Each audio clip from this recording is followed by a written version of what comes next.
Hi, welcome. Have you ever thought about the power of words? Well, we're going to start to explore the idea of hypnotic language and how we can utilize that in our everyday life. And also, if you want to learn about hypnotherapy, how you might be able to engage in hypnotic language patterns in certain specific situations in a client session that's going to help increase the positive outcome for your client. So buckle up. I hope you enjoy this one today.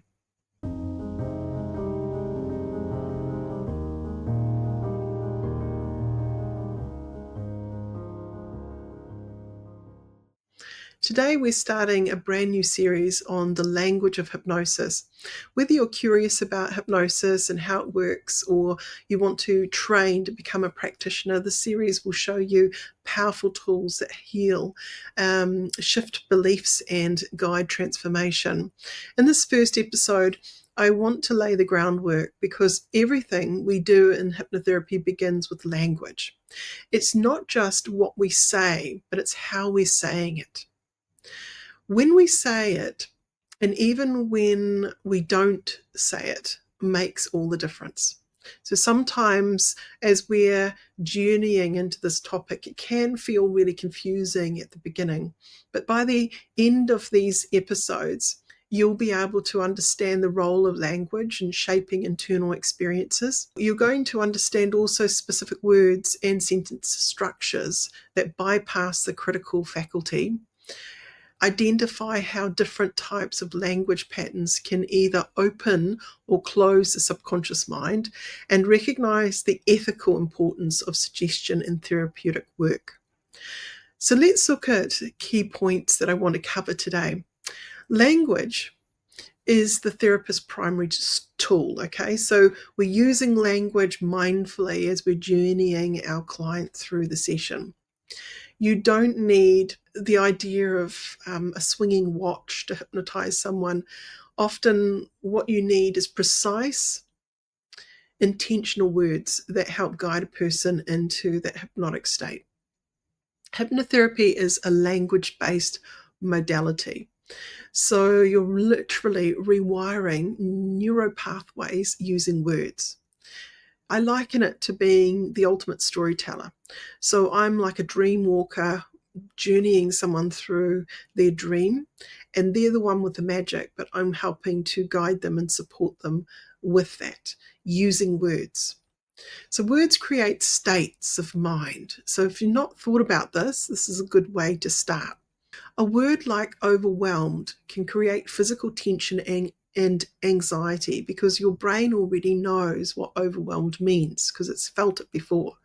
So when the client is starting to use a description, I feel overwhelmed, they will start to create and compound a match to that feeling or that state, which is an undesired state, because most people don't want to feel overwhelmed.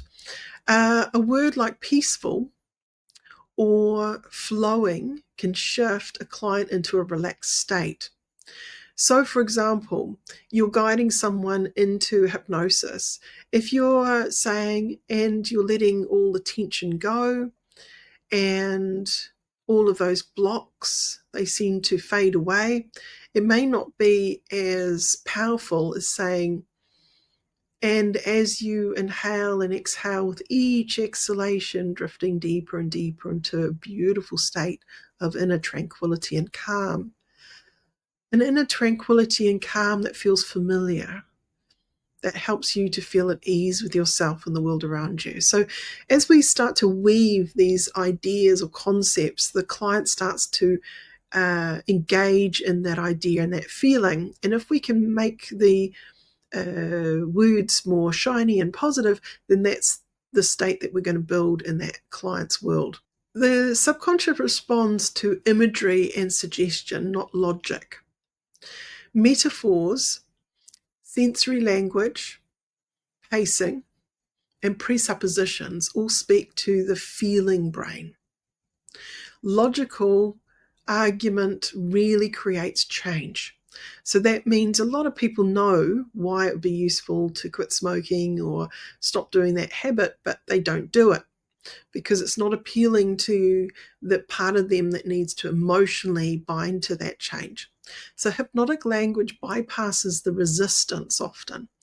And this is where we want to then create repetition, building belief. So repetition builds belief. Think about that for a moment and what that might mean. The more a suggestion is layered and repeated, the more the brain takes it as truth. So it may be that within that hypnotic journey, you might suggest that thing 6 different times to help layer and reinforce that outcome. This is important because when we're starting to learn something new that we haven't done before, often we need that little part of us to be jogged into, okay, we're going to do it this way now. Now, it's not automatic and natural yet, but when someone's in hypnosis and you're inviting them to imagine doing that and using those positive suggestions and layering them, every time you're doing it, the client is imagining success, imagining success, imagining success. So it's compounding the suggestion. And by the time the client has finished that session, it's as if they've done it already. Even though they haven't gone live with it yet, there's a part of their brain that believes it's happened already. So it's more likely that they're going to be able to reinforce that outside of the session. Introduce the idea of positive loops or negative loops. I'm not good enough becomes automatic until interrupted. So a lot of people come in and they are their biggest critic. I just actually finished with a client today who has this sort of I'm not good enough attitude. At some point it needs to be interrupted. And so what is the opposite of that? I am good enough. I am good enough because. Now, what is that because? Getting the client to think about why might that be true? That's important. Being good enough according to whom and what. Like, it's important to challenge where that I'm not good enough is coming from. And if a person is always looking out for external validation, that can cause a bit of a problem. So it's really important that we're keying into the internal inner best friend, that inner positive voice that says, yes, I'm good enough. I can do this. This is going to be all right. I'm going to have fun. I'm getting better and better at this every time, and it feels awesome to improve. So that positive belief in oneself is really important. We've got to interrupt that negative loop that person's in and create a positive loop instead. I'm good enough because. So language can be healing or harmful. Language can be healing or harmful. So think about that. The ethical use of language is essential. So we hold power as practitioners.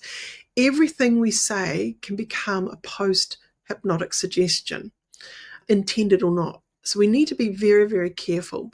I come across from time to time people who have been to another hypnotherapist, and because they maybe didn't have the right rapport, the hypnotherapist was not able to hypnotize them.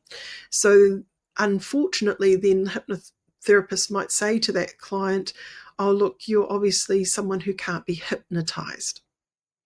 Not helpful, because if a person then goes away believing that they can't be hypnotized, then it becomes harder for another hypnotherapist to actually hypnotize that client. However, if a client can understand what hypnosis is and what it isn't, and be a little bit clear about what the expectation is, that can often help them to dismantle some of the fears they have around that topic. And perhaps that's what happened, is the actual practitioner didn't explain what it is and what it isn't, didn't normalize it enough, and then has jumped to the conclusion that because the person wasn't going along with it, they can't be hypnotized, which is really not true. Now, if a client has trust in that session, then they're more likely to go ahead and be compliant as a client and do the shifts and changes that they desire, because they didn't come to the session because they didn't want to change. They came usually because they're ready for change. They just don't know how to change yet. Anyway, post-hypnotic suggestion, if we think about Emile Coué, who was a French pharmacist, and he understood the power of affirmation, positive intention, and he would give the sugar pills instead of the normal medication, say every day in every way, you're going to feel better and better from here. And these patients would actually feel better. even more so than sometimes the actual normal medication was giving them relief. So when we're looking at positive intention and post-hypnotic suggestion, if you're saying to the client, yeah, it's just going to get better and better from here, that's a very powerful suggestion, a very powerful suggestion. When we're kind of looking at working with a client who's anxious about public speaking, you could say, try to stay calm, but saying try implies that you might not. Instead, using hypnotic language, you may begin to notice a gentle calm building within you even now as you hear the sound of my voice. So this is a different type of journeying someone through with positive expectation, and the client's going to start to experience that positive feeling. This example works on 3 levels. It's permissive, you may, not directive, not absolute. You may helps to relax the client. So it's almost like they have the ability to experience it or not, but you're moving them towards the positive outcome anyway. It's embedded with positive suggestions, so gentle, calm, and building. That's part of that suggestion of what they're going to experience next. And it uses present movement pacing, so even now. So you may begin to notice a gentle calm building within you, even now, as you hear the sound of my voice. So you can see these elements coming together. So you may, that's using that permissive language, not directive. And then you've got the embedded positive suggestion, that's in the gentle calm building within you. And then you've got the present moment pacing, even now, as you hear the sound of my voice. So even now. I hope that helps you.